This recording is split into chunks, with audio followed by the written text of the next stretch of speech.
Hollywood invented a white Lone Ranger in a mask, but historians point out that the real inspiration was Bass Reeves, a former slave who became the most feared marshal in the West. He arrested more than 3,000 criminals and never took a bullet. Nobody told you this in school, and Reeves is just the beginning. The Old West had black cowboys, gunslingers, and pioneers who were simply erased from the books.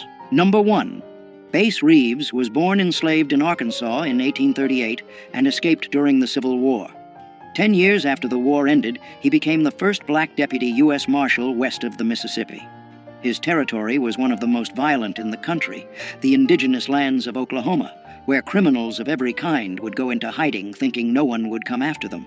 Reeves would.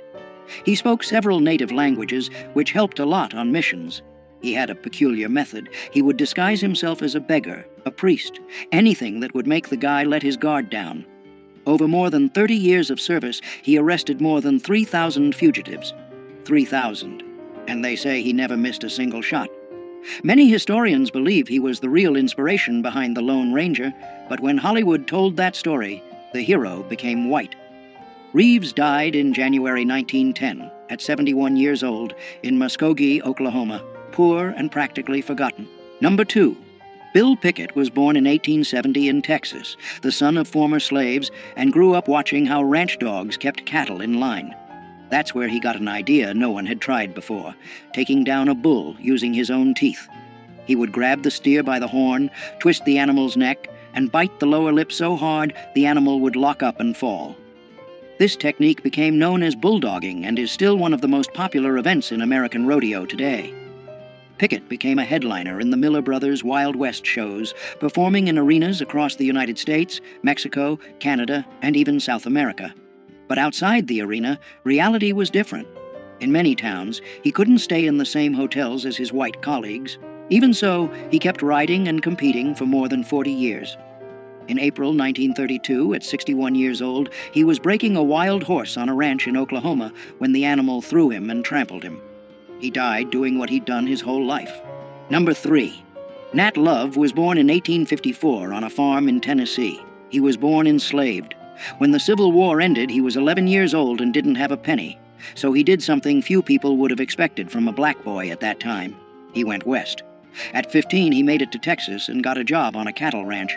He learned to break wild horses, drive cattle herds through dangerous territory, and shoot like very few. In 1876, on the 4th of July, he took part in a competition in Deadwood, South Dakota. He won every event, roping, shooting, and riding. That day, he earned the nickname Deadwood Dick. Later, he wrote his own autobiography telling all of this at a time when almost no black cowboy had a voice. But here's the part no one talks about. After years living that life, Nat ended up working as a train porter in Los Angeles. He died in 1921, at 66 years old, practically forgotten. The Old West had a short memory for men like him. Number 4. Bo Ziegard was born enslaved in Mississippi in 1843, and after the Civil War became one of the most respected cowboys in Texas. Charles Goodnight, one of the toughest ranchers of that time, trusted him more than any other man on his crew. Ziegard drove herds along trails where bandits and Comanches attacked without warning. On one of those trips, he saved Goodnight from a robbery, risking his own life. Goodnight publicly said Ziegard outdid any white ranch hand he'd ever hired. At a time when a black man hearing something like that from a Texan was something that just didn't happen. Decades later, the writer Larry McMurtry used his story as the basis for the character Joshua Dietz in the novel Lonesome Dove, which became one of the most watched miniseries on American TV. Ziegard lived to be 85 and died of natural causes in January 1929 in Texas. Goodnight paid for his funeral and personally wrote the epitaph on the headstone. Number 5. Mary Fields was born enslaved in Tennessee around 1832. After the Civil War, she gained her freedom and ended up in Montana, where she built a reputation that few men of the time could match. Over 6 feet tall and with a temper that didn't take any disrespect from anyone, she became the second person in the United States to receive an official federal mail route, and the first black woman to do it. The job wasn't for just anyone. She drove stagecoaches through territory where wolves, bandits, and snowstorms were part of the routine. Mary always carried a gun and didn't hesitate to use it when the situation called for it. On her days off, she hung out in saloons, drank whiskey with cowboys, and smoked cigars like it was the most normal thing in the world. And back then, for a black woman, that was unthinkable. The town of Cascade, Montana, even closed businesses on her birthday in her honor. Mary died on December 5, 1914, at 82 years old from liver failure. Number 6. Crawford Goldsby had black, Cherokee, white, and Mexican blood running through his veins. He was born in 1876 in Texas and grew up in Indian Territory, which is now Oklahoma.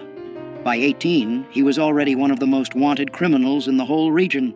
The nickname Cherokee Bill became synonymous with trouble. He robbed trains, held up businesses, and went up against the law without blinking. Authorities pinned at least 13 deaths on him, including a deputy's. Judge Isaac Parker, known as the hanging judge, was the one running justice in Fort Smith, Arkansas, and he wanted Cherokee Bill at any cost. After being betrayed by someone he knew who put sleeping pills in his food, he was finally captured. Even in custody, he tried to escape and killed a guard in the attempt.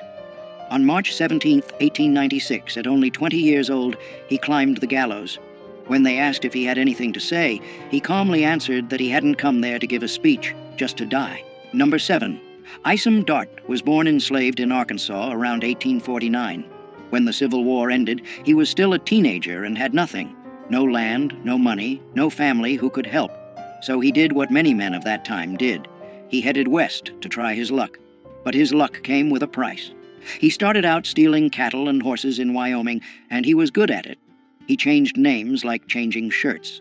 He lived for a while among Native Americans, learned how to disappear into the brush like he'd never existed. The authorities couldn't catch this guy. But here's the part not many people know. He tried to change his life. He bought a small ranch and tried to live honestly. The problem is, when you've got a past like that, the past comes to collect. In October 1900, Tom Horn, one of the most feared hired killers in the West, got the job to finish Isom. An ambush on Cold Spring Mountain was all it took. One clean shot, and Isom Dart went down at 51 years old. Number 8. This is George McJunkin. The guy was born enslaved in Texas in 1851 and never had access to any school.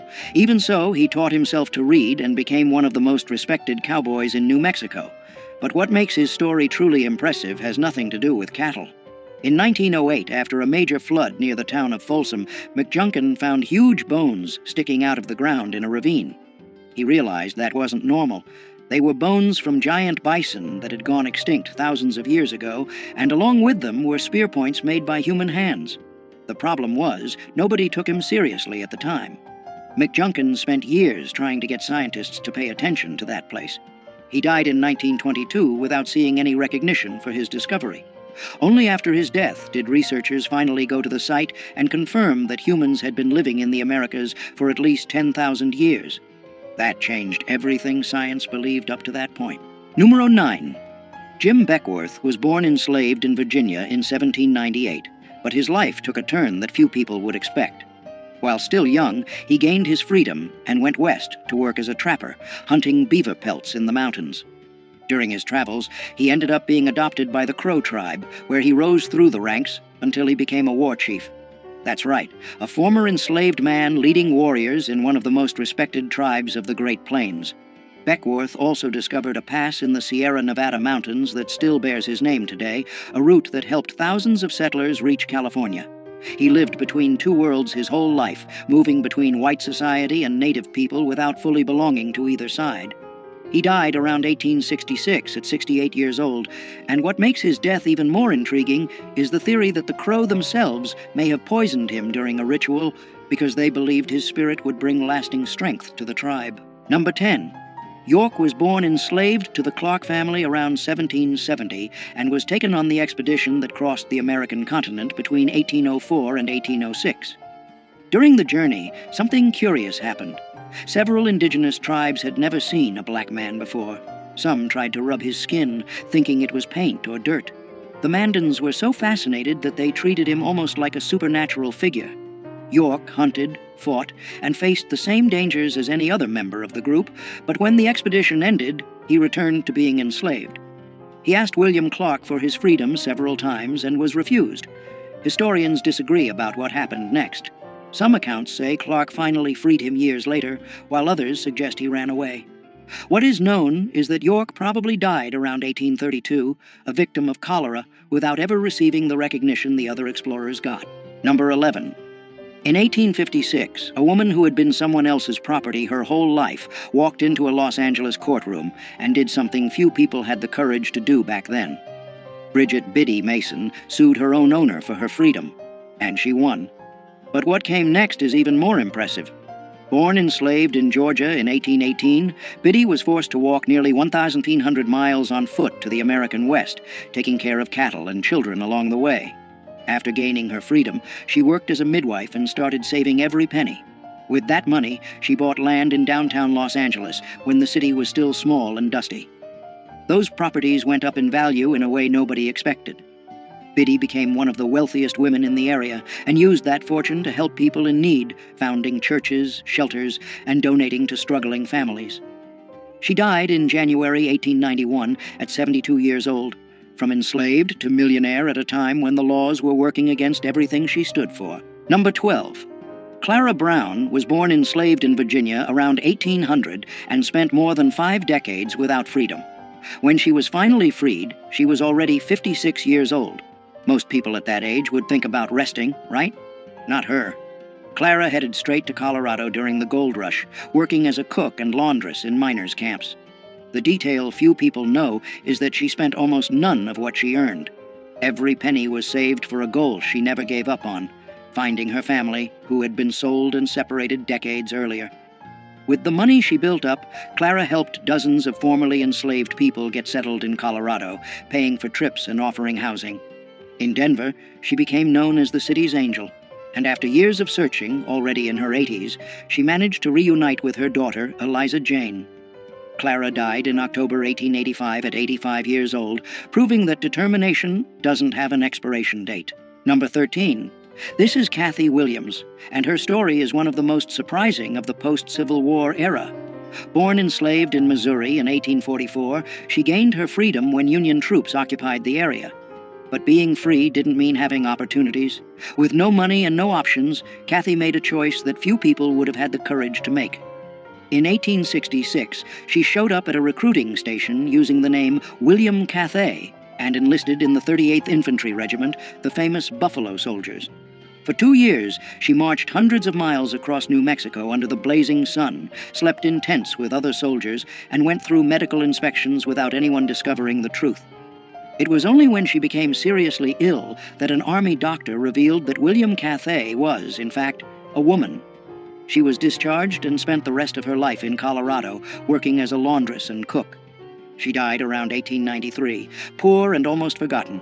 She is the only documented woman to have served in the Buffalo Soldiers. Number 14. Louisa Marchbanks was born enslaved in Tennessee in 1833 and gained her freedom after the Civil War. She headed west and ended up in Deadwood, South Dakota, right in the middle of the gold rush. There, she became known as Aunt Lou, the woman who fed hungry miners who showed up with nothing in their pockets.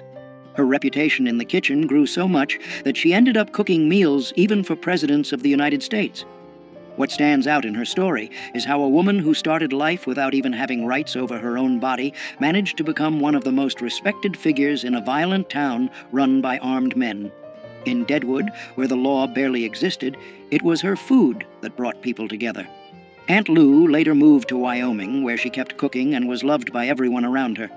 She died on March 17, 1911, at 78 years old, of natural causes, leaving a legacy that few cowboys of that time could match. Number 15. Jesse Stahl was the kind of cowboy who made the whole crowd drop their jaws. Back in the early 1900s, he ruled the rodeos of the American West like very few could. The problem was that because he was black, the judges simply refused to give him the scores he deserved. It didn't matter how much better he was than the other competitors. Winning almost never came. In one famous moment, Stahl decided to ride a wild bronc, sitting backward in the saddle, just to prove that even like that he was better than everyone there. The message was clear, and the crowd got it right away. Born around 1879, he spent decades traveling the rodeo circuit, taking on not just horses trying to throw him to the ground, but a whole system trying to erase him. He died in 1935. at 56 years old, without ever getting the recognition he deserved in his lifetime. Today, he's considered one of the greatest cowboys who ever lived. Number 16. Most people don't even realize that there were black doctors in the Old West, let alone a black woman practicing medicine at a time when many white people couldn't even get into college. Henrietta Stewart was born in Canada in 1858, at a time when being black already meant carrying the weight of the world on your shoulders, and being a woman made everything even harder. Even so, she achieved something very few people of her time did: a medical degree. Stewart moved to New Mexico, where she treated miners injured in the mines and also indigenous communities that had almost no access to any kind of medical care. Racism was constant, but she just didn't stop. She kept knocking on patients' doors, treating anyone who needed it, without asking about color or background. In a territory where life expectancy was short for anyone, Henrietta lived to be 93, passing away in 1951 of natural causes, having survived just about everything the West threw at her. Number 17. Charlie Sampson was born in Los Angeles in 1957, far from the ranches out in the country. Even so, he decided to get into one of the most brutal sports out there: bull riding. In the 70s and 80s, the professional rodeo circuit was almost entirely white. Sampson not only got in, he dominated. In 1982, he won the PRCA world title in bull riding, becoming the first black man to win a world rodeo championship. The road there wasn't easy. On top of the prejudice he faced in arenas all over the country, his body paid a heavy price. Broken ribs, concussions, ruined knees. Bull riding is risky for anyone, but he kept coming back. What a lot of people don't know is that his win opened doors for other black cowboys who had been ignored by the history of the American West for more than a century. Number 18. Ben Hodges was born around 1856 in Kansas and grew up in a world where a black man had few chances to get ahead in the Old West. But he found a very different path. Hodges became one of the biggest con men in Dodge City, the same town that was home to names like Wyatt Earp and Bat Masterson. His specialty was pulling scams involving cattle and land. He even claimed to be the heir to a Spanish land grant to try to take over properties. He used his mixed heritage, part black and part Mexican, to pass as different identities depending on what the situation called for. What's most impressive is that Hodges was never locked up for any significant amount of time. He knew the laws so well that he worked the court system in his favor over and over again. The people of Dodge City knew he was a con artist, but many admitted it was impossible not to like the guy. Hodges lived until around 1929, dying of old age, something rare for anyone tied to that world. Number 19. Willie Kennard pulled off something that seemed impossible in 1870s America. At a time when black men barely had basic rights guaranteed, he became the marshal in Yankee Hill, Colorado in 1874, and it wasn't because of political connections or anyone doing him a favor. The town was being terrorized by outlaws, and nobody wanted the job. Kennard stepped up, and the community, with few options, accepted. What happened next surprised everyone. He faced two outlaws in separate shootouts and killed both. Crime in the area dropped drastically. Think about that for a second. A black man walking around armed with a badge on his chest, enforcing the law in the Old West just 9 years after the end of the Civil War. His story basically disappeared from the books for more than a century. Kennard died sometime in the 1880s, and the circumstances were never cleared up. To this day, little is known about his final years. Number 20. Addie Huddleston built something that few people thought was possible in the Old West. At a time when being black was already enough to have doors slammed in your face, she opened her own doors, literally. In Cheyenne, Wyoming, Addie ran brothels and made real money doing it. We're not talking pocket change. She built up property and a sizable fortune in a territory where most black women could barely get domestic work. The most curious part is how she moved between two hostile worlds, the underworld of saloons and brothels dominated by white men, and a society that saw her as inferior because of her skin color. Even so, Addie thrived. Powerful men in town visited her establishments, which gave her a kind of informal protection. She died of natural causes in the 1880s, something rare for anyone in that line of work. While many madams ended up broke or murdered, Addie left the scene on her own terms.